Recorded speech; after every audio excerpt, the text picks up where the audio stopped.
Good afternoon, my brothers and even sisters. It's either your afternoon while you're watching this or evening, so I try to make it as convenient as possible for you to watch any one of my episodes. And I want to go back a little bit on my travel to on a trip, my most expensive road trip ever taken when I got thrown in jail in Baton Rouge for smoking weed, getting caught smoking a half a joint. Then the bum, Officer Gilbert, tried to incarcerate me or have me incarcerated for even a worse crime, for distribution of marijuana. I'm sure that's what he's trying to get me to sign on that piece of paper. And I grabbed and snatched that paper out of his hand, and I said, I'm not signing anything until I look at it. Well, again, I should have done that when I signed that contract with my lawyers. But it gets back to the basis of character. I'm going to give you a psychological thought that you can elaborate on and think about your own life, about situations that have occurred to you in the past. And this is my observation and analyzation of the whole deal. When you expect somebody to trust you, then you obviously trust yourself. But when somebody cannot trust you, it's most often 99 out of 100 times it's because they can't trust themselves. Think about that. They think that you're going to be larcenistic like they would be larcenistic, and that's why they refuse to trust you in a very desperate situation. So when I was traveling back from New York City after trying to meet Trump and doing everything possible to meet him, writing a different gift card on a daily basis and handing it to his security guards, and them laughing at me about giving my lawyers a $150,000 retainer back in August 2022. Well, this happened in 2024. In April, May. I was up to New York City by about the 1st of May in 2024. And that was exactly 20 months from now. So when I talked to the security and I told them how I gave my lawyers $150,000, and one guy couldn't keep a straight face and started smiling, I knew he thought that I'd been ripped off. At that particular time, I still trusted my attorney, Matt Johnson. I still thought that he was my next to best friend. I had to learn the hard way, and how I learned, I'll tell you in a little bit here how I learned that what a backstabber and what a chicken shit he really is. And this is not to do with the $150,000. This is something else he tried to have done to me.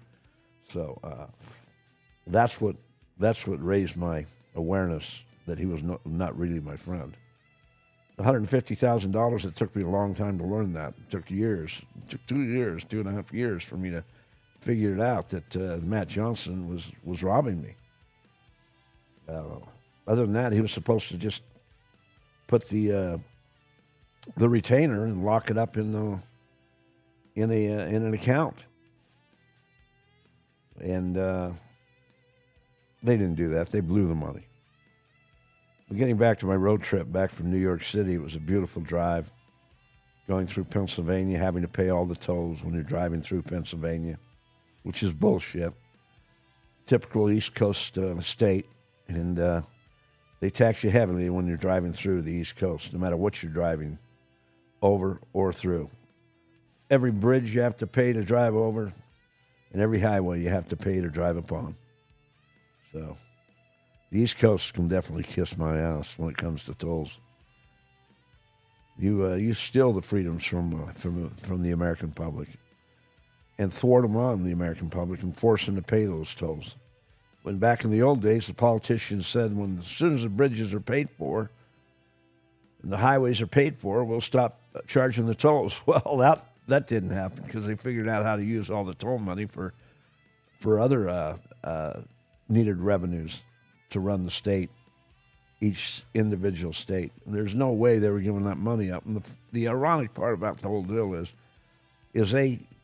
when they're charging you all this money to pay them, they're having to pay their employees to collect it from you. So they're not getting everything and giving you back everything that they take from you. They're giving you probably about 60% back indirectly and putting it in expenditures that you want nothing to do with. So they're basically just wasting all that money that you gave them. And they're still in the other 40% of the 60. They're still in the other 40% to pay their employees to take the money from you, to steal the money from you, I should say. Steal it. Because that's exactly what they're doing, because they lied their asses off right from the beginning. Too much revenue involved. They're not going to stop taking that revenue. It's just like Viagra and Cialis. Viagra and Cialis, when they charge their prescription for you to take a Viagra pill or a Cialis pill, Viagra is mostly the culprit. Because when they take that money from you and charge you a surcharge for the prescription to take that pill, then the insurance companies sneak in the back door and charge you a premium for each pill you swallow, which is almost the same cost as the pill. What a scam, right from start to finish. And it all originated back in the D.C. swamp with the politicians being paid off by the lobbyists, 98% of them being paid off by the lobbyists in Washington, D.C. That's all the congressmen and congresswomen. And that's 465, correct, Ivan? That's 465 congressmen and congresswomen and 100 senators in 50 states, 2 in each state. And some states have more congressmen and congresswomen than other states. Like California has the most, I believe, and New York is probably second, and Texas is probably third. But you've got, I believe it's 465 congressmen and congresswomen. And if that's 98% of all politicians have accepted donations from Big Pharma, that would mean that would be about roughly 12 congressmen and congresswomen that didn't accept donations and 2 senators that didn't accept donations from Big Pharma. That's a whopping total of 14 people, 14 politicians supposedly representing the American people that didn't accept donations from Big Pharma, and 551 accepted donations from Big Pharma. 551 and 14 that didn't. 551 that accepted donations, and 14 politicians back in the D.C. swamp that didn't accept donations. Is that amazing? Now, that means that a lot of Republicans are on the take also. So Kennedy, Graham, Lindsey Graham, Kennedy, they can all kiss my ass because they're all thieves just like the Democrats. They've been stealing money for years.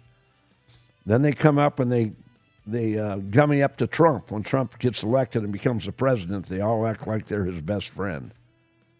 But they were stealing money long before Trump ever became elected in 2016. And Trump knew it. Trump came in 2016, and he wanted to clean it up. And when he won the second election, and they robbed him out of the second election, he had to wait for 4 years for Biden to scar everything back up, allowing 22 million illegal aliens to come into America. When we've only exported 2.5 million so far within the first year, which is amazing. They had to figure out a way to get them, to pay them off, to get them to leave, and give them like $1,000. Now I think they give them $2,000 or $3,000 when they leave America, if they leave willingly. And that way they're able to come back into America in the future. And that's a smart move for these illegals that came into America. That's the deal you should take, because if you get taken out of America, you're never coming back in, and I like that also. Because they disrespected their laws, they disrespect the American people, they take advantage of the American people, and they're not being productive when they come into America. They're robbing us blind, left and right. They're robbing us blind. Minnesota is probably the worst state of all, with the bitch from Somalia, who was another congresswoman. Omar, I call her the bitch from Somalia.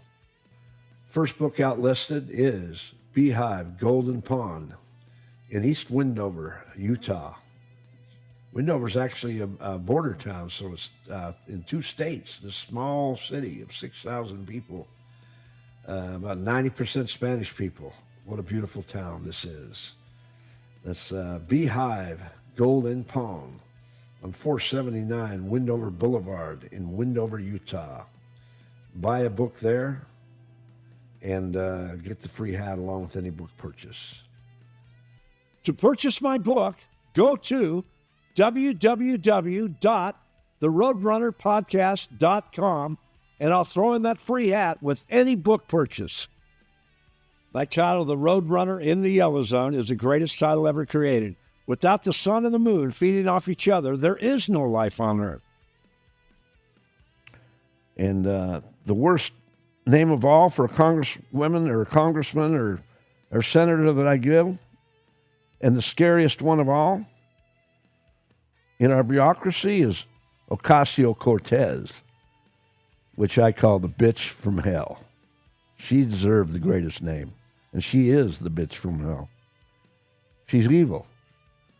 I can look into her eyes and see that she's not a believer in the people. She's a believer in herself. And I can guarantee after Mondani's speech today on January 1st that her and Bernie probably went in and ate in a plush restaurant, ate lunch or dinner in a plush restaurant after his Pinocchio speech. You know who I call Pinocchio? Chuck Schumer. Well, Mondani is a great speaker, there's no doubt. He's not a dummy. He's a smart individual. He speaks very well. And he wasn't reading his lines off a teleprompter like Joe Biden and a lot of politicians do. But he's a polished, upcoming politician. So I would have to say that he's the scariest politician coming around the corner. And I hate to say it, but New York City is going to fail. There's no way that businesses can afford to pay $30 minimum wage, where it's not going to come back on us and they're going to raise their prices. So it's all bullshit. It's a Catch-22 Act. They charge the businesses more money, they tax them more money, they're going to tax us back. That's all there is to it. Or they're going to leave the state of New York and go down to some place like Florida and open their business, or maybe Texas, which they've done already in the past. So this is all a hype. It's all a bullshit scheme to create socialism throughout America, and they're going to try to be successful. And I'm sorry to say they're not going to be successful in New York City, because big government is not a win, it's a loss. You have to shrink the government because the government is not effective. A lot of people working in the government don't work as hard as others. Some people work hard, and a lot of people don't. I'd say it's more like about 60% sit on their ass and look forward to their retirement, and the other 40% enjoy their job and try to enjoy it and try to enjoy their environment and show up to work every day. And I found that out when I had my 230,000 capsules seized from JFK Airport in 2018, and I had to write a petition claiming my pills, and I wanted them back. I stepped forward and wanted them back after working with the crooked customs broker that turned me in and turned my boxes of pills in, shipped from India. And I never did get the 230,000 capsules back, but when I wrote the 40-page handwritten petition telling all the good aphrodisiacs from sex capsules to Customs and the FDA, I told Customs when I wrote the petition, please make a copy and give it to the FDA. Same exact copy they can read this way. And after a month went by, I called Customs and asked them if they liked the petition, talked to them, and they said, yeah, we liked it. Did you send it to the FDA? Oh, I don't know if we did. I'm not sure if they got it. Again, like a leak in their bureaucracy, right? So I called the FDA and found out they never did make a copy and send the petition to the FDA. So I talked to the FDA, the head of the FDA, or whatever his or her name was, and he or she told me to, could you write another petition? And I said, okay, I'll be glad to. So I wrote another 40-page handwritten petition. It's not very hard for me to write. It took me maybe 8 hours to write a 40-page petition, handwritten with my left hand, of course, because I write with my left hand. Because my left hand is straight from God, right? I mean, I'm a creative thinker. I'm a creative writer. So I was born to write. Anyway, after I wrote the petition, I got back to them, and They talked to me in a positive fashion, and all of a sudden, like they wrote me. First, they told me I was never going to get back the pills because they were illegally brought in. They were illegally shipped in. They had sildenafil and tadalafil, and they were not shipped to a pharmacy or a pharmacist. So there's no way I was going to get the capsules back. They made me believe that in the beginning, but that wasn't going to happen. But after talking to the FDA, within, like 30, 45 days, I received a letter, and it said, this case, or this matter has been dropped. Well, when they said this matter has been dropped, that made me think, okay, good, they're not going to indict me for this. And I did the right thing stepping forward and letting them know that I was fighting back for my capsules, and I'm not hiding in the background. And that's how I handled my business. I always put myself in the front line and let the whole world know what I did, because I was proud of what I did. I knew that selling sex capsules was the most heart-friendly medicine in the world and the greatest multi-purpose vitamin a man can take. That I discovered if a pregnant woman takes it, or any woman, if they have high blood pressure and they take a sex capsule, it's going to be a 3 to 4 day release. It's going to lower their blood pressure, improve the blood flow throughout their body. And a pregnant woman that has high blood pressure, she has a hard time pumping the blood through her body in the first place. Now she has to pump that extra blood to her baby's womb. Thus the heart becomes more strained, more stressed out. And that's how they have a heart attack. And that's how other heart diseases are created, because of lack of blood flow. Any disease is created by lack of blood flow or lack of oxygen. Oxygen and blood flow are the two greatest factors to decrease any future disease from occurring. I told you in my original podcast in the past, or whatever podcast it was, I'm the most knowledgeable person about Viagra and even Cialis in the entire planet, because Viagra is sildenafil, and that's what sex capsules have, is a lot of sildenafil and a little bit of tadalafil. So I'm very knowledgeable about the aphrodisiacs from sildenafil and also tadalafil. And the government doesn't want the public to know how healthy sex capsules are, and that they're healthier than a Viagra pill and even a Cialis pill. Sex capsules are the healthiest way to take the chemical sildenafil or tadalafil, because the chemicals are inside a time-release capsule.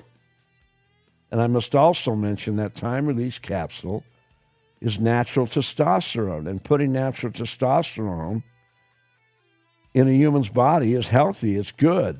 It's good for their bone development. It's great for the libido. It's great for reproduction. Testosterone, there's not a bad aphrodisiac from it, but it is bad if it's taken in chemical form. If testosterone is taken in chemical form, it can cause liver disease. And I believe that's how Patrick Swayze and Little Joe. What's Little Joe's name on Bonanza, Ivan? What's his name? Well, anyway, I believe that he died from cancer also, because they took steroids. Him and Patrick Swayze took steroids to make build more muscle, to have more muscle in the body, because they weren't big men. They were not big at all. They were like small frame men. And what testosterone does is, when you take it and you put it in your body, especially if it's synthetic testosterone, is it gives you cuts in your arms and shoulders and makes your muscles stand out. It gives them like a more a stronger look, where like the greater cuts in the muscles along your arms and shoulder area and your stomach area, even your butt. You can make your butt even stronger. So, and legs.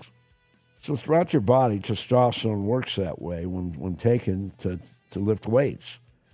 And you can take a sex capsule naturally and go in and lift weights, and I can guarantee you it's going to be an added bonus to your workout, and it's going to enable your your blood flow to flow to whatever area of the body the blood is demanded. So I recommend very strongly you take a sex capsule at least once every 3 to 4 days, and take it in the morning after breakfast or lunch, and you'll have a better workout, and you'll build muscle more quickly, and and you'll get stronger more quickly, because that blood flow, when it goes to the muscle you're working on, will enable it to grow even larger, that muscle, and give you more natural strength. So definitely take a sex capsule before you work out, at least twice a week. Again, the healthiest, most heart-friendly medicine and the greatest multi-purpose vitamin you'll ever take in your lifetime. And I had the best quality sex capsules because they didn't have fillers. Fillers are a pump fake. Fillers are the only thing in Viagra other than sildenafil. The only ingredient in Viagra other than sildenafil is fillers. And the only ingredient in Cialis other than tadalafil is the fillers. And the fillers are used legitimately for a Viagra pill or a Cialis pill because that's what gives the pill its dimension, its design. And anytime fillers are put in a sex capsule, it's just the opposite. They're a pump fake because they want to pump fake the distributorships. When they bootleg these sex capsules in on large ships and bring in $1 million shipments that they paid $1 million or more for, large shipments that are prepackaged shipments, to where they bring in everything that's already packaged overseas and it's ready to be sold on the shelves, where the distributorships can get that product out to the stores as quickly as possible, because it won't have as long of a shelf life as let's say my capsules had, because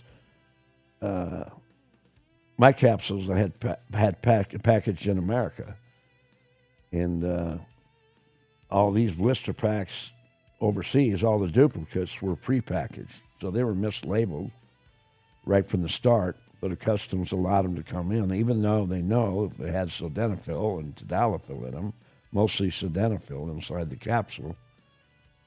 And they knew what they were receiving with the boxes, so that means customs and the FDA was being paid off. Because there's no way a distributorship's going to put up millions of dollars for a shipment and not receive it. They're not going to risk that kind of money. So they had to have been getting paid off. There's no doubt in my mind. And the government's corrupt right from the start to finish. That's the way it is when it comes to sex capsules. Because, again, they don't want the American public to know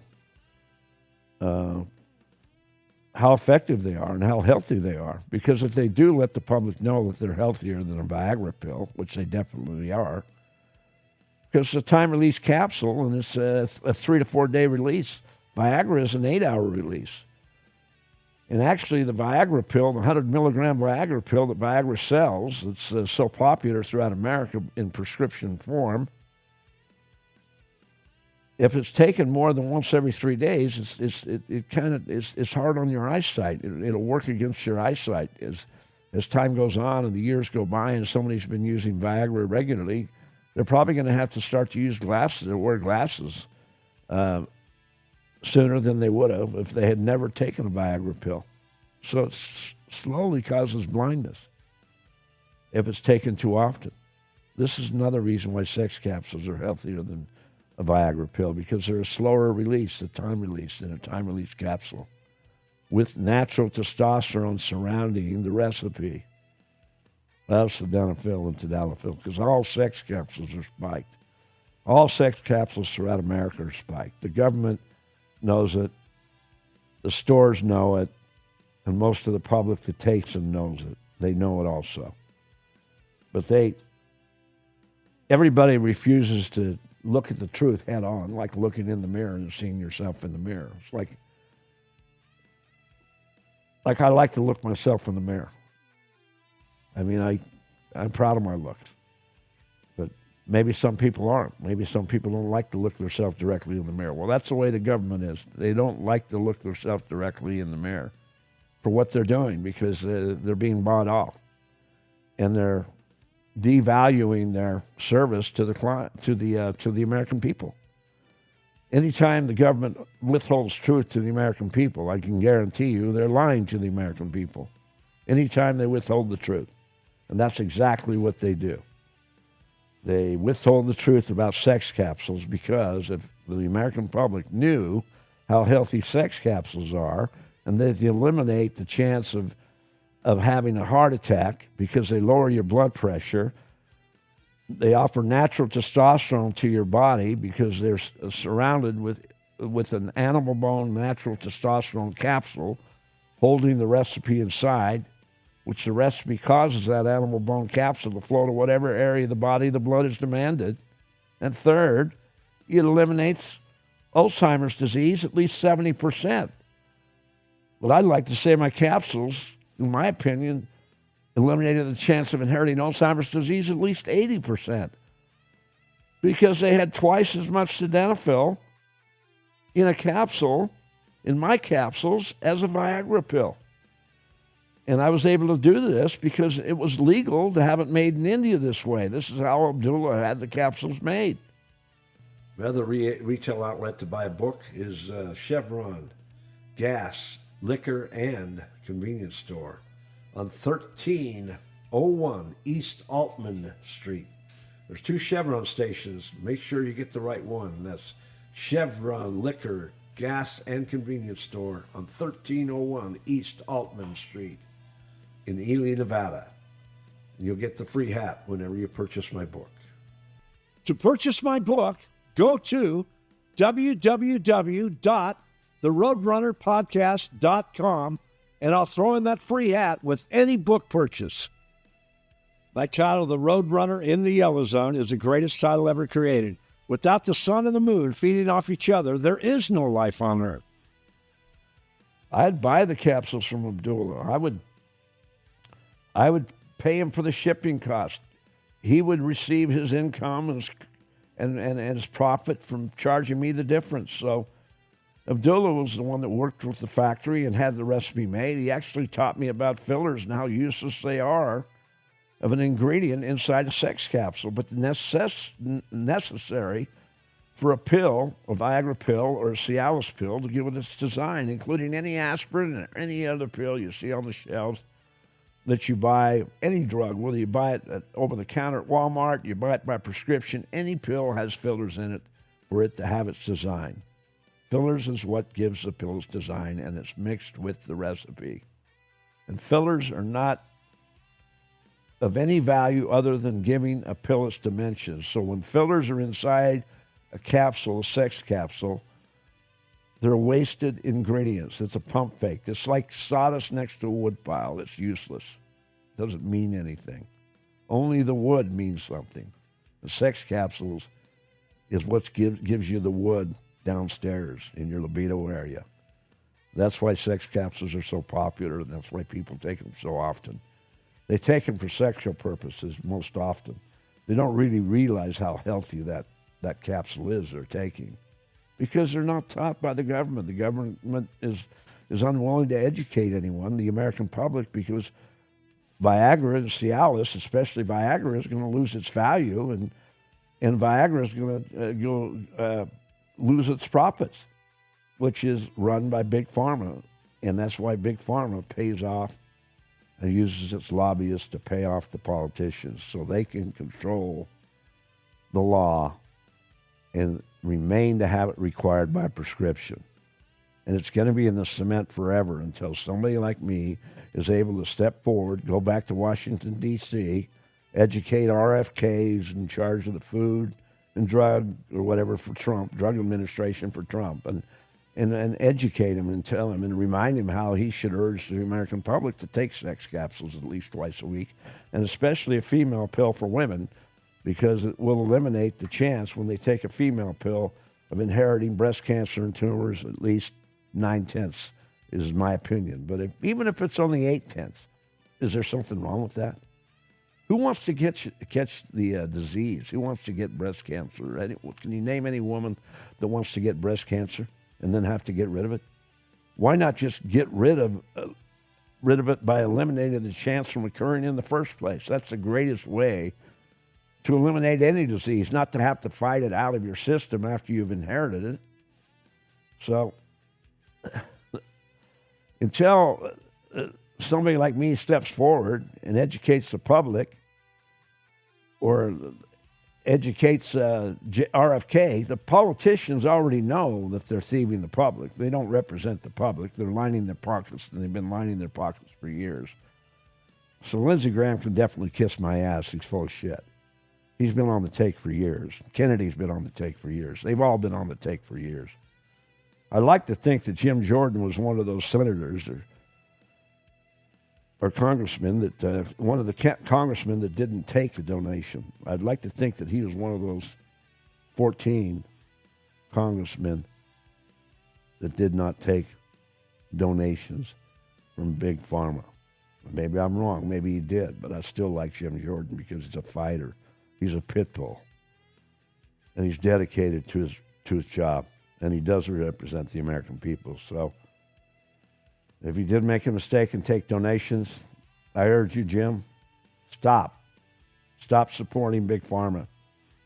Don't take any donations from Big Pharma. That goes for any politician in Washington, D.C. I'm calling you all out and reminding you, stop allowing Big Pharma to pay you off to sway your thoughts so you represent them instead of the American people. Do you understand me? I'm going public with this right now, and I'm educating the American public and any viewer that listens to my podcast.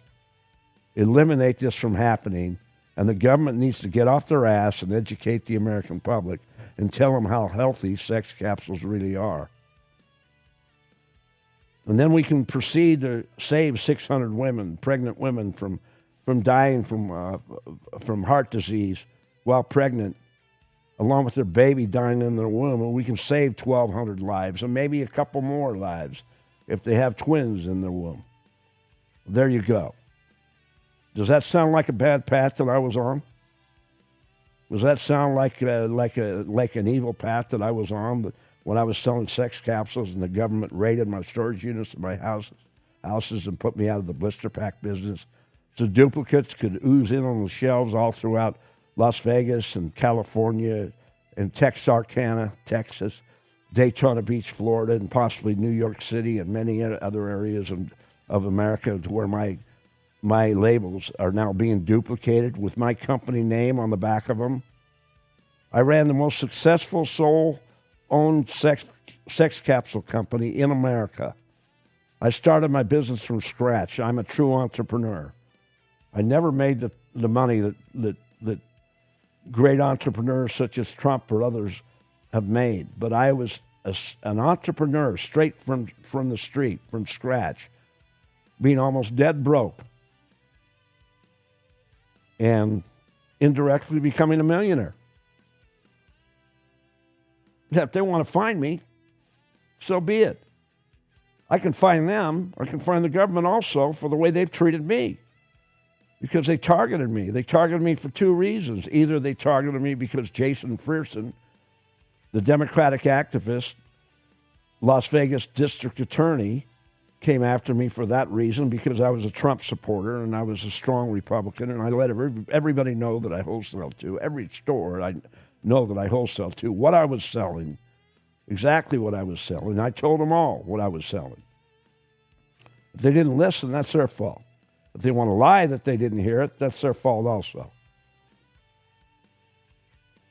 So anybody that I sold to and educated on sex capsules, I told them the 100% truth of what I was selling, and that my capsules were the only capsules in the world that didn't have fillers inside of them, because I wasn't interested in pump faking the American public.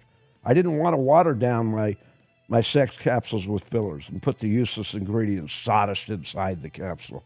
I wanted the real ingredients to be inside the capsule so they could give you the most potency out of your future wood in your libido area.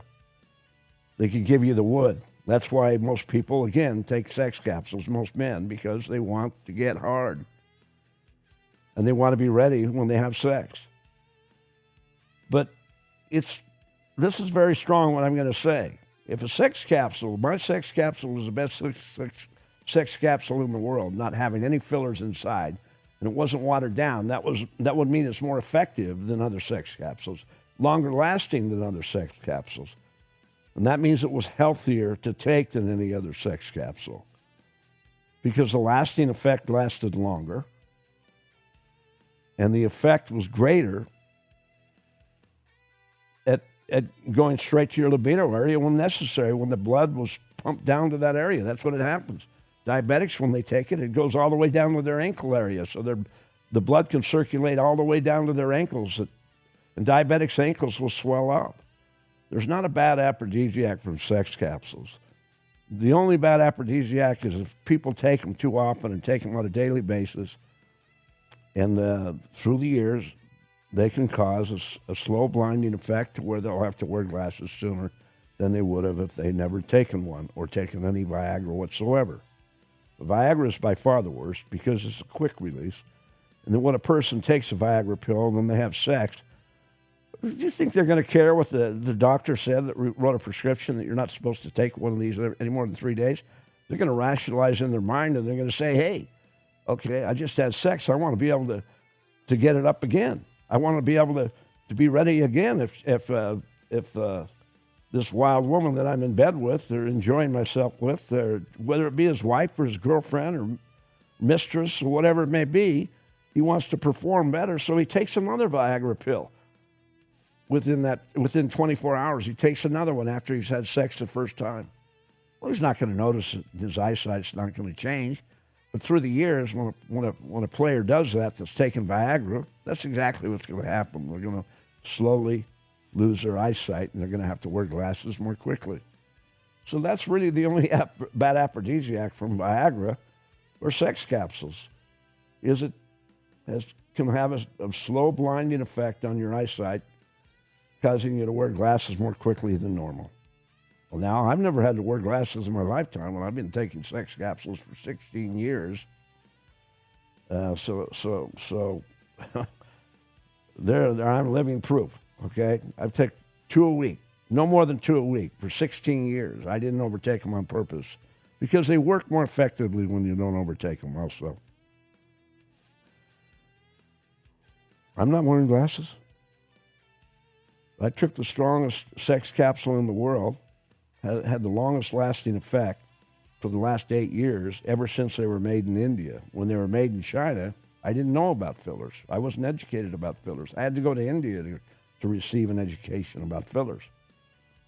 Abdullah taught me about fillers, taught me that they were useless ingredients. Abdullah, again, is like half the age of me. He's like the same age as my wife. I'm 70, my wife's 35, and Abdullah's 35. The 2 best friends I have on earth. He's my next best friend now because my wife is my best friend now. And I wouldn't have met my wife if I hadn't gone to Bangkok, Thailand, if I hadn't completed my book and taken the trip to Bangkok, Thailand to meet Abdullah, to hand him the rough copies so he could have my book printed in India and have my 10,000 copies completed. I wouldn't have met my wife if I hadn't written my book and completed my book. So I've already received good luck from completing my book. And God has blessed me already. And the federal government, the task force, is the one that inspired me to complete my book. So I thank you for going after me also, because I want to die a writer. I want to die an author. I don't care about selling sex pills anymore. I enjoyed my path that I was on, and I'm here to educate the American public. That's my new path I'm on. Educate the American public. Well, I sold to the American public, and I represented the American public a different way by wholesaling sex capsules and getting them out on the shelves, and getting thousands of men to take them. And I can guarantee I saved thousands of men from having a heart attack. Thousands. In a 16-year period. I sold a lot of sex capsules. And it was a beautiful thing, being able to do that. But again, my sex capsules weren't watered down with fillers.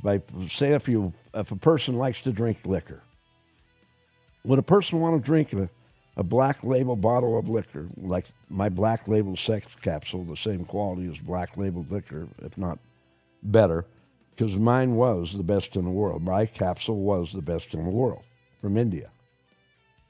So, not from China, but from India, the best quality capsule ever made. Because I was the only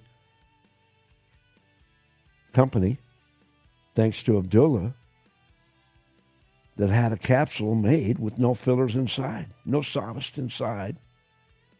My wood pile.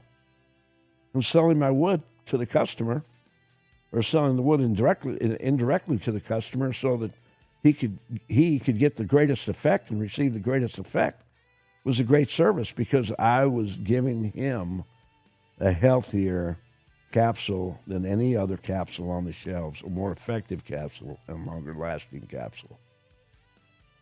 So, to put it mildly, my capsules weren't watered down, just like anybody who drinks liquor doesn't want their liquor watered down, or you don't want your beer watered down. If they watered down your beer and a leading label watered down your beer, that would be a much bigger mistake, a larger mistake than the mistake Budweiser made when they put that their advertising in that with that nutcase in the jacuzzi. Their sales went way down. Distributorships were put out of business. That were Budweiser distributorships because of that phony, stupid ad. Because they, again, like the government, especially the Democratic activists that are all running as Democrats, they don't represent the American people. They don't know what the American people want. They don't care to know what the American people want. They're there to line their pockets and to build their constituency by giving everything away. That's how they build their voting base. So that's all politics is about, is getting voted back in. How you go about getting voted back in, that's how they do it. Well, that's how the Democrats maneuver. So they can kiss my ass. I've never voted Democratic my entire lifetime and never will. If I didn't know the Republican that I was voting for, and I had a choice between voting for a Republican or a Democrat, I'd vote for the Republican even if I didn't know him. And I did know the Democrat. I would vote for the Republican. The Freedom Caucus Republicans that I call rated R Republicans in my book, they were no good either. But they were a step above the Democrats. All the Democratic politicians, they were a step above them. I'm not mad at a voter for being naive and getting sucked in. But when you continue to get sucked in, you continue to vote the same way, a lot of times, a lot of reasons why that happens is because they are hateful, just like I'm showing hate toward the Democratic politicians. They are hateful toward the Republican politicians, and they're going to vote Democratic no matter what. And they're going to lie to themselves, and they're going to say, oh, they're doing nothing for the economy. They're going to lie about Trump because they all suffer from Trump syndrome, all the haters. They're going to say, oh, Trump's not improving the economy. He's not doing this. He's not doing that. Well, how much did eggs go down in price in the stores since Trump became elected? Remember how high of a price eggs were? I mean, incredible how much they've gone down. That's just one category. That's just one food item. And food items will go down. Food prices will go down because the price of gasoline is going down. And gasoline being more expensive is what creates higher costs for everything, because everything is trucked throughout America. Everything is brought throughout America to the stores. And if they're having to pay more money for gasoline, they're having to pay more money for the food they're delivering. They're going to charge more money to the stores, and the stores' profit margin is going to go down, and they're going to raise their prices even higher to the consumer so their profit margin can stay the same. This is part about being in business. Is your profit margin can't go down. Whatever your expenses are, you got to raise your profit 2 or 3 times more than the expenses. It's always got to be 2 or 3 times more, and the store's got to be 50% more or whatever. Selling sex capsules, I had to make like a certain amount of profit. If my expenses went up, then I had to raise my prices at least 3 times what the expenses were to obtain my profit margin and maintain my profit margin. You think this phony Mayor Mandini knows anything about that? He's never run or worked for a business in his lifetime. His parents have supported him his entire lifetime. Well, now this great speaker gets up and acts like he knows what he's talking about, and he talks like a Cinderella story, but he makes it complicated, the speech complicated enough so people don't really understand the bullshit that he's saying. He twists it. And that's what intelligent people do. They twist the truth. Well, hey, I was never a great student in school, so I don't qualify myself as being a highly intelligent person. But I can guarantee I'm more street smart than anybody I've ever known in my entire lifetime. And I received my street savvy from being on God's path and walking down that hard path and traveling down that hard path, whether I was a pool player, poker player, or a sex capsule vendor, owning my own sex capsule company and becoming extremely successful, more successful than anybody in America. For a sole-owned sex capsule company, I was the most successful sole-owned sex capsule company in America, probably in history. The government was probably investigating me like back in 2018, and they've been investigating me ever since when they seized my 230,000 capsules at JFK Airport. And the crooked customs broker turned me in because I paid all my original expenses on the first shipment, and that first shipment went through. So I paid like $3,000 in original expenses, and I didn't have to pay the setup fees again the next time I received or had an order shipped. She didn't charge me those fees. So naturally, why not turn me in? She already received her fees. Her profit margin was way down on the second order, so she turned me in. Or whatever happened, she turned into a rattlesnake, a human rattlesnake. You know what a human rattlesnake is, right? They'll smile at you, and then they'll bite you when you're not looking. That's what a human rattlesnake does. So enough of that. Let's talk a bit about character. When I'm driving back from New York City and I'm on my way through beautiful Pennsylvania and then Ohio and then Iowa.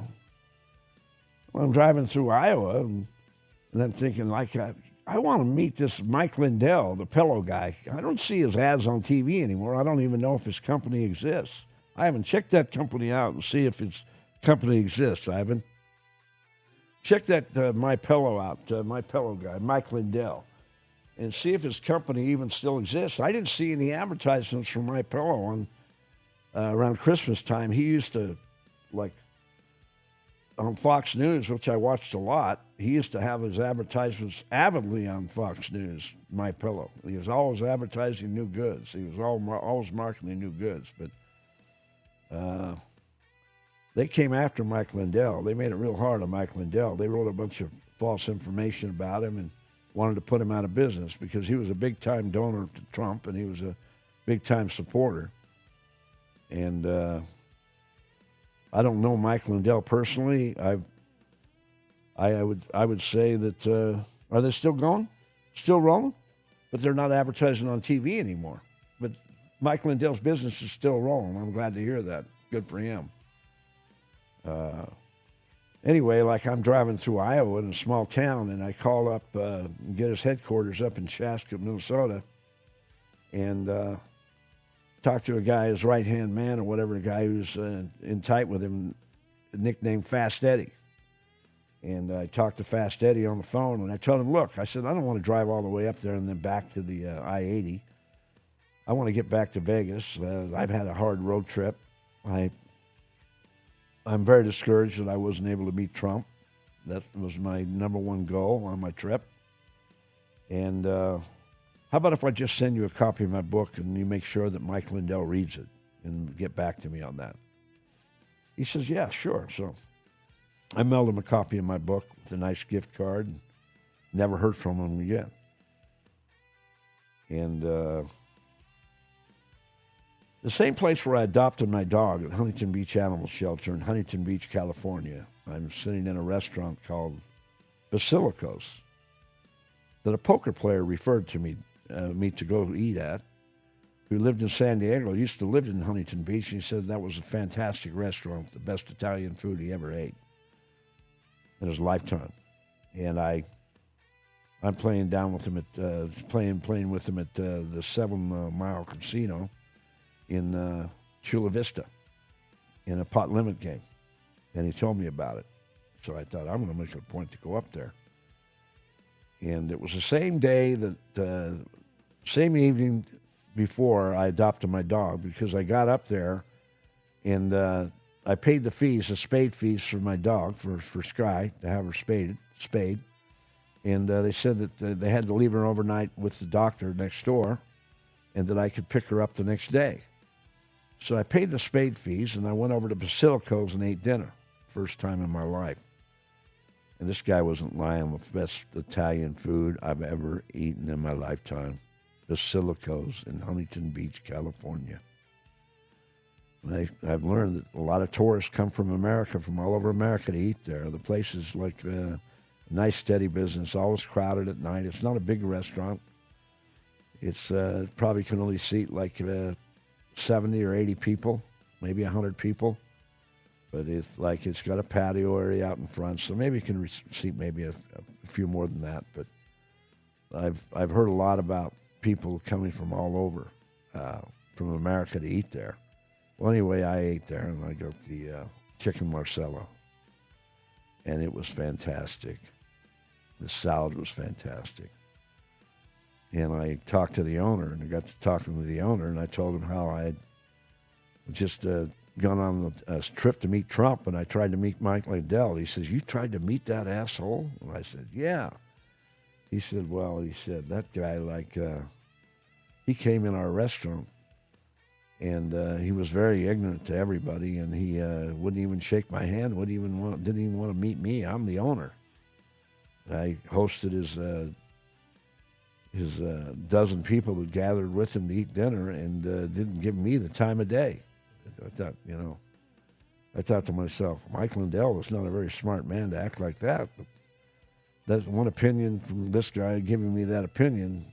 I just have to say that I'm not really impressed with Mike Lindell if he did act that way, but I'm especially not impressed that he never called me back also. So maybe the guy was telling the truth. Maybe he is an asshole in real life. A lot of people could call me an asshole in real life. I mean, I've been kicked out of a card room here or there. I've been kicked out of a card room in Vegas that I used to play in. And I'll tell you that story later on. But, it all boils down to the businesses have changed. When a person that goes in an establishment has a problem with the help, nowadays the establishment always sticks up for the help. They don't stick up for the customer anymore. The customer doesn't have any rights when they go into a business. That's just the way the culture's changed. Employees know they can get away with this and get away with that. And they give the customer their bullshit. The Catch-22 Act takes place, and maybe they 86 you, or you don't end up wanting to go back to the restaurant because the owner didn't have your back, or maybe you do get kicked out. Who knows? I got kicked out, and I haven't been able to go back since. But I'll get back to that establishment in one of my future podcasts. Well, driving through Iowa and mailing that book to Mike Lindell, I mean, I'm continuing to drive through Iowa, and all of a sudden I get a call from Bernie. And Bernie Devlin, my old-time friend that I used to travel the road with and play pool with, hustler, that played about the same speed as I did playing pool. And Bernie's like 13 years older than me, so Bernie's like 83 now. And I remember talking to Bernie on the phone and asking him a question and asking him this question about Bernie. I just had to bond myself out. My lawyer flew out with my buddy, and I had to put up $21,000 of my own money to bond myself out. And my lawyer brought $30,000 of my own money, and I had $9,000 to travel on with for my trip and play a little poker back in Florida and this and that, but I had to put up $21,000 to get out of jail, so I didn't have to wait in jail to see the judge. And I told him how my son wouldn't call my lawyer to let him know that I was in jail. And my son deserves me telling you what happened, because my son lacks character, just like Bernie. Weak character. Didn't even have the character to apologize to me. Since this happened 20 months ago, I told you on my last podcast that it was 8 months ago that I hadn't talked to Bernie. That's not true. Let me correct that. When I talked to Bernie in April 2024, it's been 20 months since I talked to him, except that one time I saw him at the World Series of Poker when he was sitting at a poker table next door to me, and he tapped me on the back. That's the only time I ever talked to him. And I said, hello, that's it. He said, hello, back, that's it. Never talked to him since, other than that time at the World Series of Poker. So this was 20 months ago when I'm driving like in early May back to Vegas in Ohio. And I told Bernie how I would call my oldest brothers. They wouldn't answer the phone. They're all millionaires like Bernie. They have plenty of money. $20,000 is nothing. And they didn't have to bail me out in the first place. All they had to do was answer the phone and let me ask them to do me this favor and call my lawyer. Let him know where I was at, because the office, I couldn't call the office in time on my lawyer, Matt Johnson. I couldn't call him and have his office accept the call because they didn't know me. Only Matt knew who I was. His office always changed. I guess he didn't. I guess Matt Johnson had a hard time getting a steady employee. I don't know. I don't understand why, but he always had a different receptionist as the 3 years went on, or 5 years went on, since he was my lawyer. Another retail outlet selling my book and free hat is Hoover Dam and Liquor in Boulder City, Nevada, just outside of Las Vegas and outside of Henderson, Nevada, just south of there on the way to Phoenix. So that's 1311 Boulder City Parkway is where they're located. Hoover Dam and Liquor. Go over there to the best little liquor store in the state of Nevada. Hoover Dam Liquor. To purchase my book, go to www.theroadrunnerpodcast.com, and I'll throw in that free hat with any book purchase. My title, The Roadrunner in the Yellow Zone, is the greatest title ever created. Without the sun and the moon feeding off each other, there is no life on Earth. Anyway, I told Bernie, I says, I couldn't even get my brothers to answer the phone. I couldn't get my son to answer the phone the next 5 days. He wouldn't even pick up. And I'm sure that he called my oldest son and he called my brothers and let them know what was up, because that's how my family is. They're the Peyton Place family. They're the family from Peyton Place. And you probably have a Peyton Place family also yourself who's listening to this podcast right now. You consider your family or somebody else, or of your friends, to be Peyton Place oncomers, dwellers, believers. Anyway, I told Bernie about the incident, and so I couldn't get anybody to call my lawyer and let him know where I was at. Finally, I had to work an inmate, get him to have his sister call my lawyer and tell him what was up. And then all of a sudden, I got him to answer the phone the next day, and his receptionist, so he'd have his guard up. And I had to use an inmate to be able to make the call. The jail was not going to make it easy for me to get in touch with my lawyer. They were going to do everything to discourage that. And they always gave me a hard time about my dog, making me think that they were going to kill my dog. But my dog was well taken care of when I picked my dog up. My dog was happy, and they took extremely good care of my dog. They weren't going to do anything to my dog while I was in jail. Even though my lawyer, Matt Johnson, made me believe that. They were going to kill your dog. I made sure that I had Mike come back and all that bullshit. Always hyping shit up. Always blowing things out of proportion because it makes him look better. That's what people of weak character that are weak friends do. They'll try to make you think they did more than they really did. Think about that. Think about another incident in your life that's completely different than this, but I can guarantee you it coincides with what I'm talking about. So anyway, I'm telling Bertie how nobody would answer the phone. I couldn't get bailed out until my lawyer flew back and bailed me out with my own money. And then I asked him a question. I said, Bernie, I'm just curious. I didn't know your number either because it was on my scroll on my phone, and you don't memorize numbers that are on your phone. The old-time phones, you used to memorize numbers because you didn't have them on a texting scroll or a contact scroll.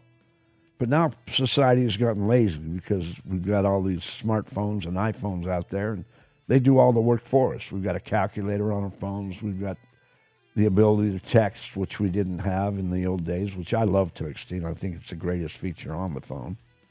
And we just lose that form of intelligence of memorizing numbers because we take it for granted that we can just scroll down our phone. Well, when they took my phone and they locked it up in the safe and didn't let me use it anymore, the night that I was booked in jail, took my money and locked me in the cell. I had no commissary. I told them, I said, I need to get on my card and get some commissary off my card so I don't have to call collect. Oh, yeah, we'll take care of that for you. They were full of shit. They didn't do anything. They lied to me about that also. That's all they do. They lie to you when you're in jail. I actually thought that the sergeant was a man, but it was a woman. And it was a woman that I was always talking to on the phone, trying to say that I wanted to talk to the sergeant, and she always denounced who she was. But I was talking to the sergeant, and she was a bitch. A lying bitch. Just like the lying police officer, Gilbert.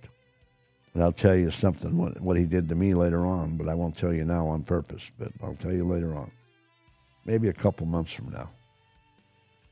But anyway, I asked Bernie this very important question. Bernie, if I had gotten in contact with you, would you have bailed me out?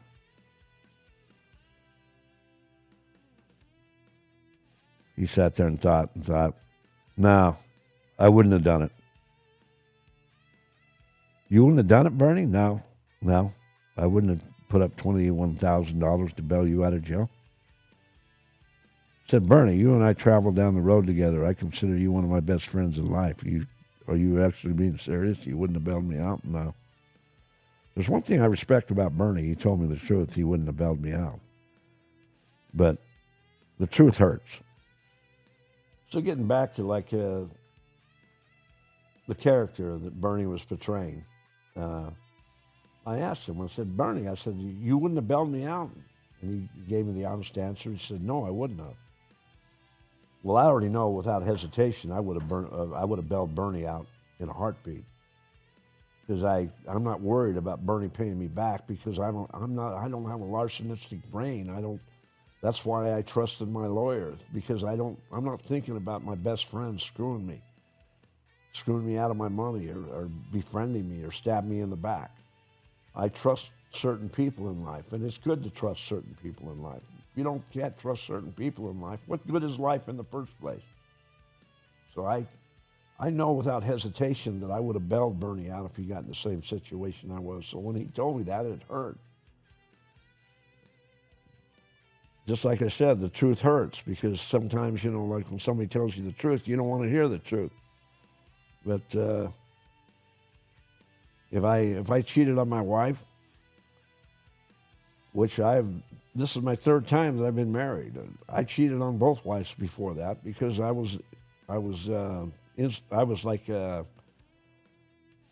disrespected my marriage. I disrespected the solidarity of being married in the first place, and I was very immature.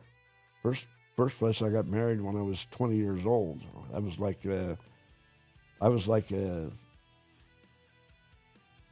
grew up later than other people, so I was not mature at the age of 20. My wife matured much more quickly than me and became much more responsible than me. She was the good part of the relationship.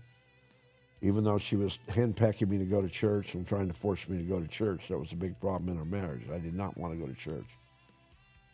I didn't want to be around the people that I knew that were already stabbing me in the back. So I didn't want to be around those people.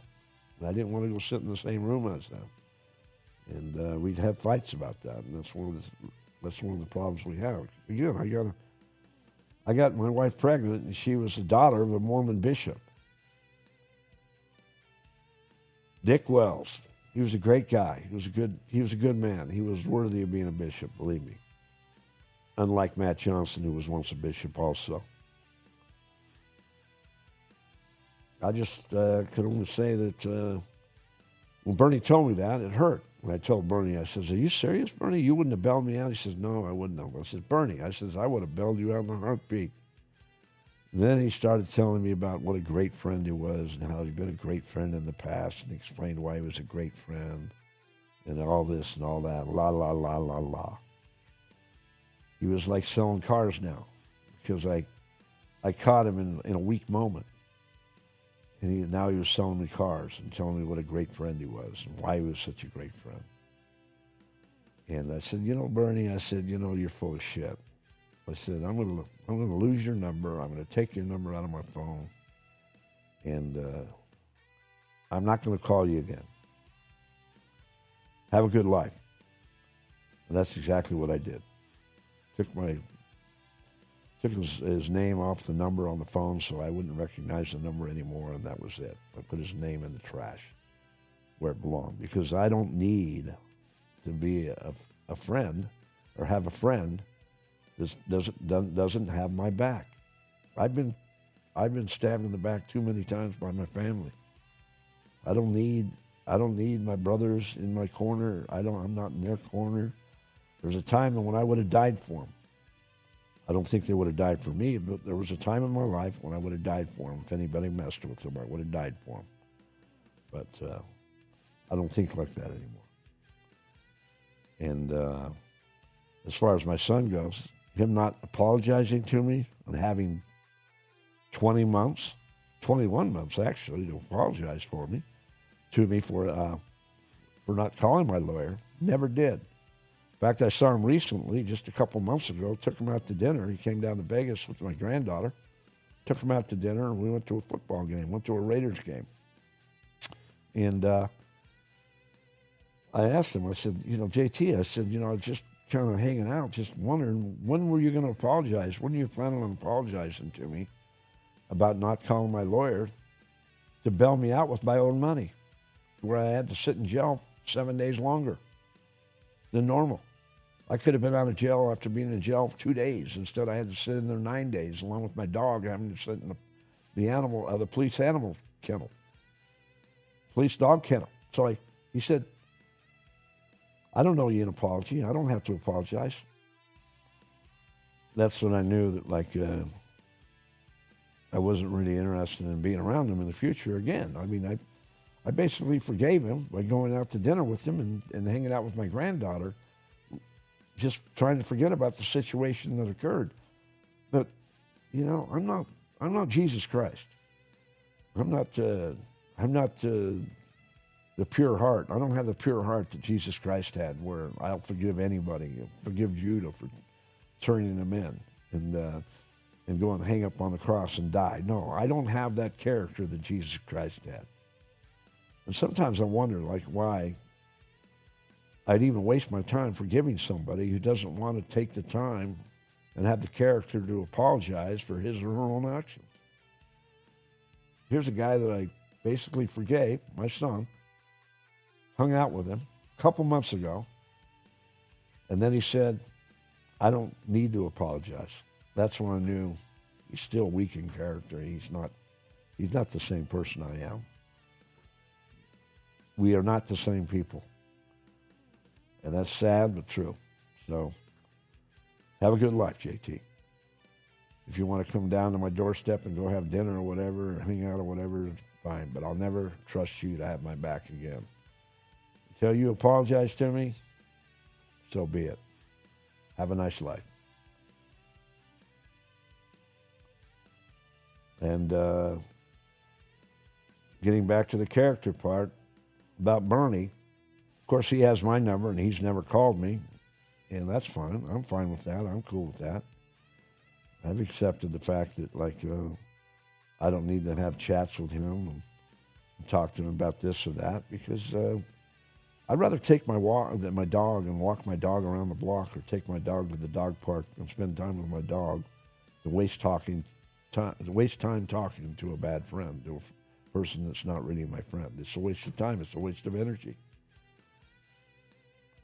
And I know there's a lot of ranchers and farmers out there that have been stabbed in the back by the Democratic activists, politicians, and they want to drive them out of business. That's exactly what Joe Biden wanted to do. That's exactly what Obama planned on doing if Hillary had been elected, to go on with the Democratic strategy. Drive the farmers and ranchers out of business and force them to sell their land. We don't have to come out and say, hey, we're going to bust you. That's not how they do it. They're sneaky. They're sneaky. They cause costs to go up. They cause prices to go up. The price of fertilizer went way up. Everything went way up. While I'm driving through this beautiful country of America and driving through Iowa, I'm thinking about that. I'm thinking about how beautiful this country was that I was driving through and how dependent we really are in America on our farmers and ranchers. You know, the Democrats and Ocasio-Cortez, the bitch from hell, saying, "Oh, we don't want cows on Earth because they fart too much." Yeah, what a bitch. What they ought to force that woman to do is go milk cows or go live on a farm, a dairy farm, or whatever. Make her do the work so she can realize how hard these people really do work to keep America rolling and make our country the number one agricultural country in the world, to where other countries are dependent on us. No, what they want to do is they want to support world order and bust America and bust our agricultural system throughout America and bust the ranchers throughout America, so they can't afford to raise beef and the farmers can't afford to raise crops and they're forced to sell their land. What would you do if you owned, had all your money invested in your land and you couldn't afford to keep it? And you couldn't afford to run your business, couldn't make any money that year? You'd be forced to sell it. That's exactly what they've tried to do, and they're trying to do, and they'll try to do in the future if we allow them to be back in power. And that means we've got to keep them out of the Senate, controlling the Senate and the House. We've got to keep control of the House and the Senate because they'll block everything that our Republican president does. We have to have a Republican president in office. Otherwise, we're fucked. Just like we were with Joe Biden. What an asshole. A hater. And his crackhead son, even though I was once a crackhead, I didn't smoke boulders like his son did. Or, maybe does maybe chips on it once in a while now. You don't know. What I'm saying is I was not the smoker his son was, and I still maintained my brain cells. I wasn't all fucked up in the head like he is. And now he's stabbing his father in the back. He's he's selling his father out. And because he's actually got in the back of his mind that he's going to be a politician someday. Maybe even run for president. I don't know. But he's got no shot. He could never run a business. How could he become president? Trump ran a successful business. That's why he's a very good president, because he has a business brain. He has a business mind. Mandami, no shot. He's going to run New York City right in the dirt. Mark my words, he's going to run it right in the dirt. And if the American public catches on how bad socialism is, take your car to Zach Call's Urban Auto Works on 1010 North Stephanie Street, Suite 1A. I can guarantee it'll be the best mechanical work that will ever be done on your car. It's a personalized job for them. It's not a game of numbers. They're conscientious on anything they do. That includes oil changes, fluid flushes, alignments, brakes. Any kind of diagnostic work that needs to be done, they specialize in, and they do all types of engine work, top of the line. Take your car to Zach Hall's Urban Auto Works on 1010 North Stephanie Street, Suite 1A in Henderson, Nevada, straight out of Vegas. Anywhere in Las Vegas you live, take your car there. You can't go wrong. You can't miss. To purchase my book, go to www.theroadrunnerpodcast.com, and I'll throw in that free hat with any book purchase. My title, The Roadrunner in the Yellow Zone, is the greatest title ever created. Without the sun and the moon feeding off each other, there is no life on Earth. I want to mention something else also that kept America rolling during COVID. That was not only the trains that kept rolling throughout America and bringing the goods from east to west or north to south, wherever their destination was, but the truck drivers. The truck drivers were the greatest. They're the ones who saved America. They're the ones who saved America and kept it rolling during COVID. Because they were always out on the freeways driving northeast, south, or west and taking care of business. then Joe Biden got elected and raised the gas prices and diesel gasoline prices. And it's just, it's all bullshit. Wanted to make it hard for business to make money. When they had to raise their prices, all the prices and all the costs went up. Then inflation came out. They started printing more and more money to spend. Inflation came out, went up. So they wanted to bust America. That's really what they wanted to do. They wanted to bust the farmers, the ranchers. They wanted to bust the truck driving industry. They wanted to bust everything in America and turn us into a socialist country. All these actors, all these Democratic activist actors, John Cusack, Jeff Daniels, Alec Baldwin, George Clooney, Robert De Niro, Julia Roberts. Maybe that's why Julia Roberts and George Clooney get along so well acting on screen. They're the perfect couple. Well, so George Clooney's gone back there with his wife. Maybe Julia Roberts could go to France also. She could be close to George Clooney. They're obviously very good friends in real life. They both think alike. Why not? They can all kiss my ass. Every single one of them, along with the puppets that follow their beliefs. Because they always believe they have a lot of puppet followers. They have a lot of followers that believe in what they're believing in. That's why they speak out and get on national news. And Robert De Niro is the worst of all. He goes out of his way more than anybody. You know, if I were to say all those actors and say who my favorite actor is out of all those actors, I have to say that Alec Baldwin is my favorite actor out of all those Democratic activists. And that new movie, what's that new movie that was made, Ivan? With Alec Baldwin. I bought the video. I bought the DVD. Good movie. I like the character he plays in that movie. And Rust. It's called Rust. You don't have to look it up. It's called Rust. And I love the character that he played in that movie, how he came and rescued his nephew and broke him out of jail and died for him. I mean, what a great character to play in a movie. I mean, do you actually believe that Alec Baldwin is that way in real life? That he has that kind of character? This guy gets upset over anything. I mean, he'll get upset like if somebody steps on his shoelace and it goes out, he'd have a fit. He'd throw a fit. Speaking of that, I got to buy some new tennis shoes. My tennis shoes. I need some new game shoes. You know, some Michael Jordan shoes or whatever. Michael Jordan was my favorite athlete. There's another one. LeBron James can kiss my ass.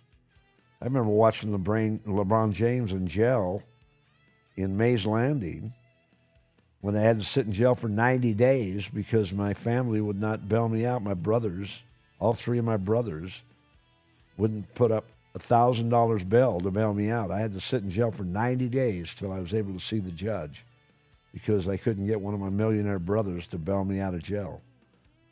I didn't have any money back then. I was broke back then. So I guess they wanted to teach me a lesson and have me sit in jail.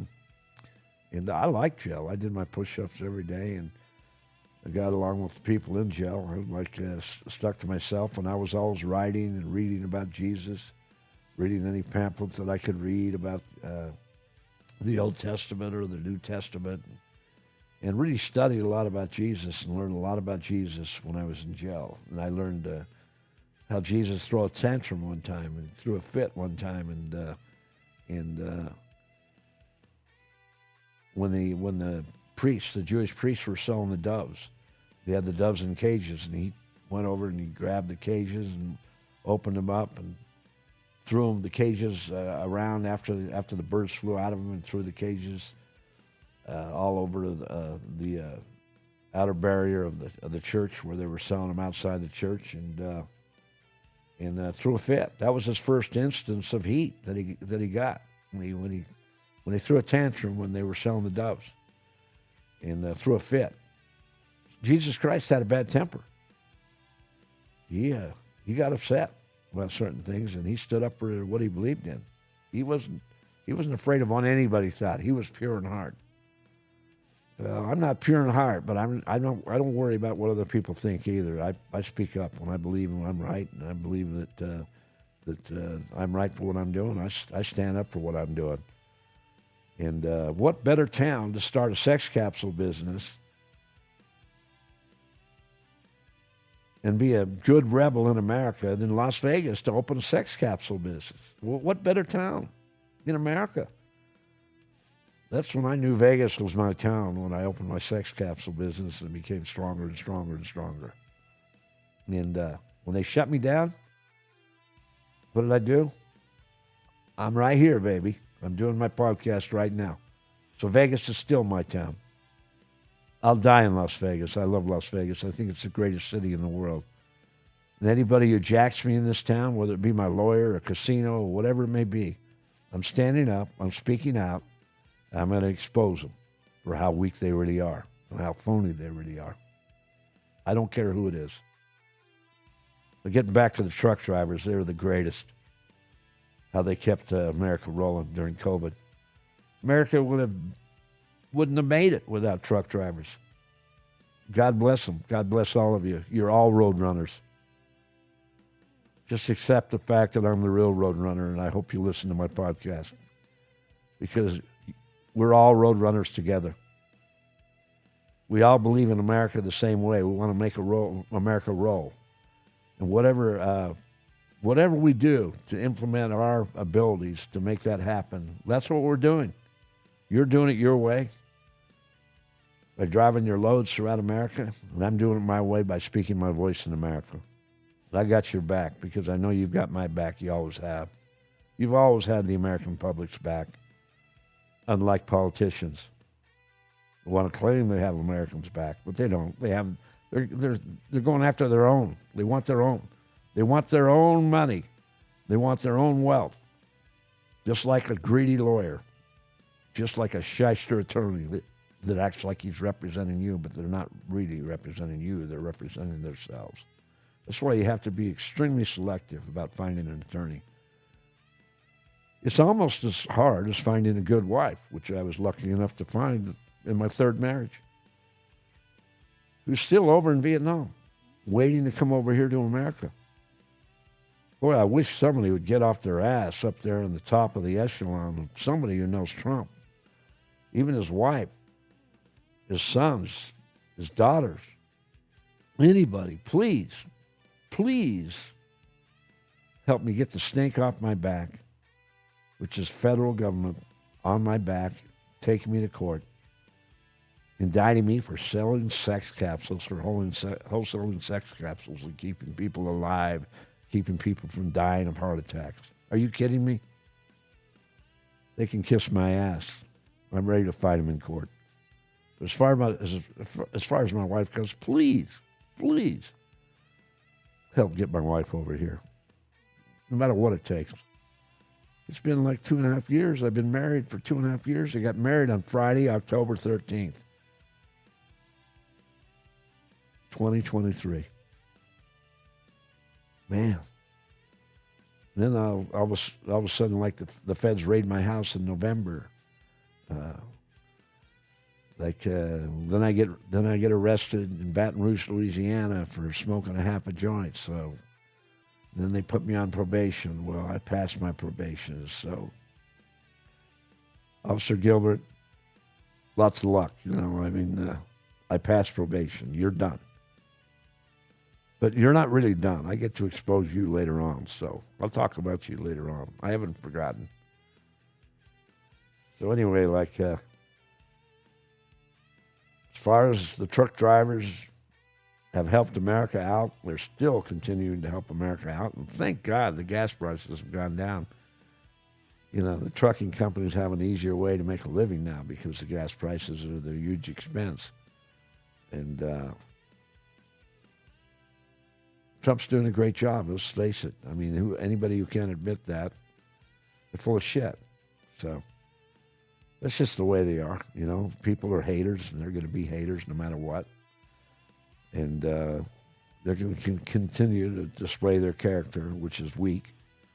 Because any time a president such as Trump has gone out of his way for the American people, which no president has ever done, actually losing $1 billion in wealth from the beginning of his first term to the end, and now still wants to get elected after all the bullshit they threw his way. He could have had the good life, just like he said. He could have had the good life without becoming the president, the 47th.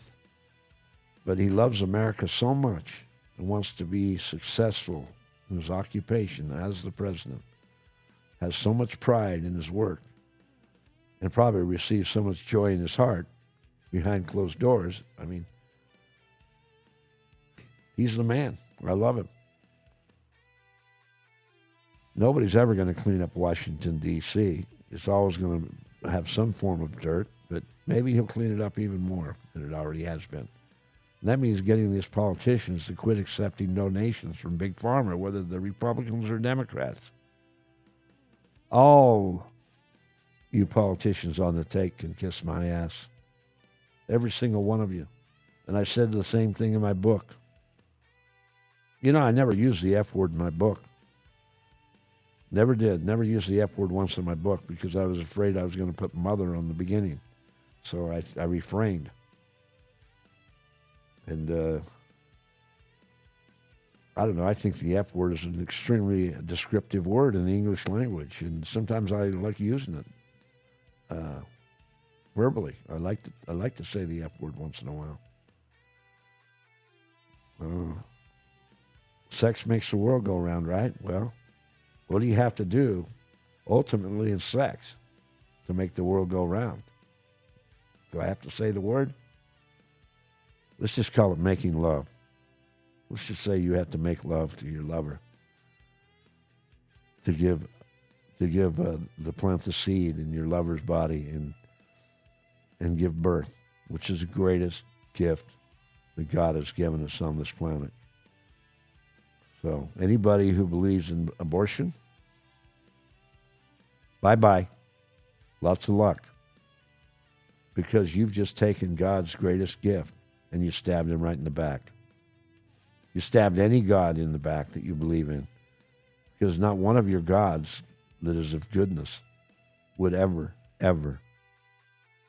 believe in abortion. So that means, Omar, all those phony turbans or whatever you're wearing on your head, or all the phony hats that you think are so fashionable, and you look like you're such a believer in the American people, we all see through you, trust me. And I hope that you're not in Congress much longer, but if you are, as long as Congress is controlled by the Republicans, you'll always be on the back of the bus, and I like that. Don't ever think that you're going to get on the front of the bus, because we're going to vote you down, and we're going to control that Congress and Senate. And I'm going to inspire people to go out and vote and remind them to go out and vote.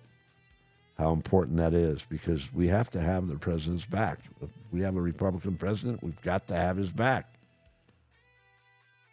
And if it happens to be a woman that becomes president someday, and she's a great Republican, because there are some great leaders out there right now. I like Stefanik in New York.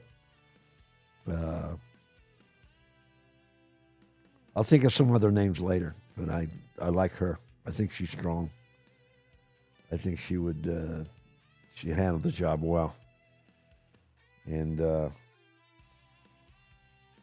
Mandani, I hope he never becomes president. I hope that he, like it Fells in New York City, and my greatest training ground for socialism.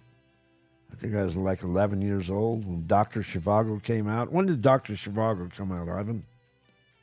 The movie. I think I saw that when I was 11 years old. I think that movie came out in 1966 or 1967. Maybe 1965. But I snuck into that movie without my mother or father. I went and saw it with a couple of friends of mine. You're supposed to have parental guidance, but nobody enforced that back then. And we saw that movie, and that was the greatest movie I ever saw in my lifetime. And I saw it at such a young age. It was so influential to see that movie, because it was all about the socialist movement in Russia and how there was so much disparity and so much hatred and how many lives were lost. It was about Joe Stalin, and it was like an incredible movie with Omar Sharif and Julie Christie. I had a crush on Julie Christie from that moment on. She was beautiful. What a sexy, beautiful woman she was.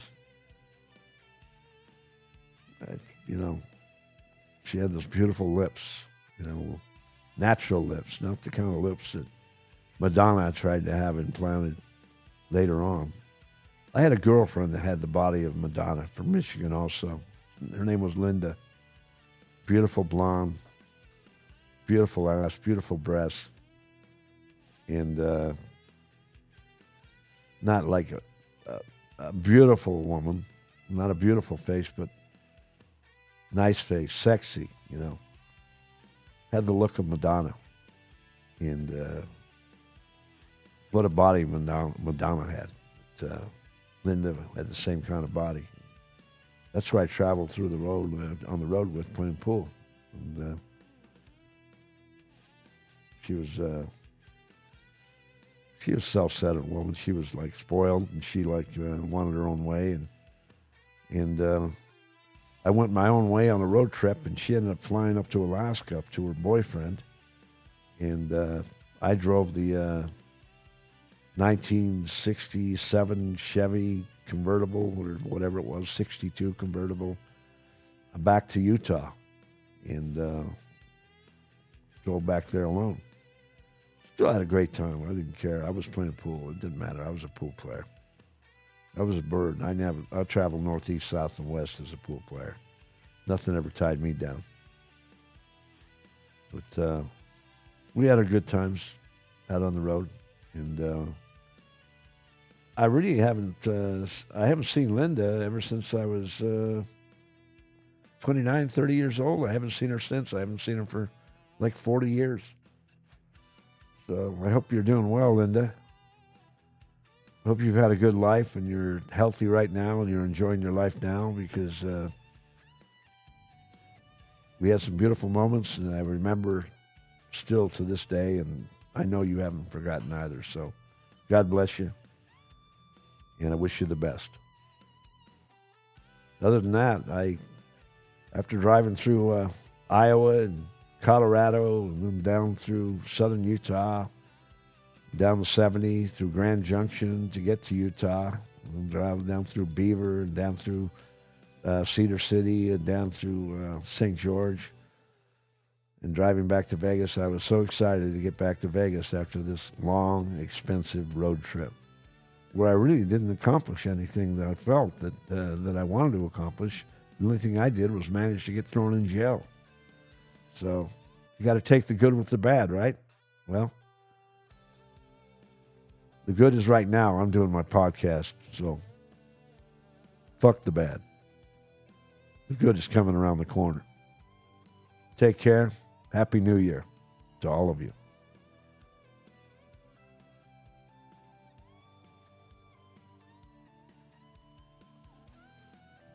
Oh, this is the Roadrunner. Straight out of Vegas, Roadrunner podcast. The author of The Roadrunner in the Yellow Zone. And soon I'll have that book available where you can buy it if you want to buy it, and I hope you do, because it's going to be the best book you ever read. Other than that, Happy New Year. God bless. Take care till next time.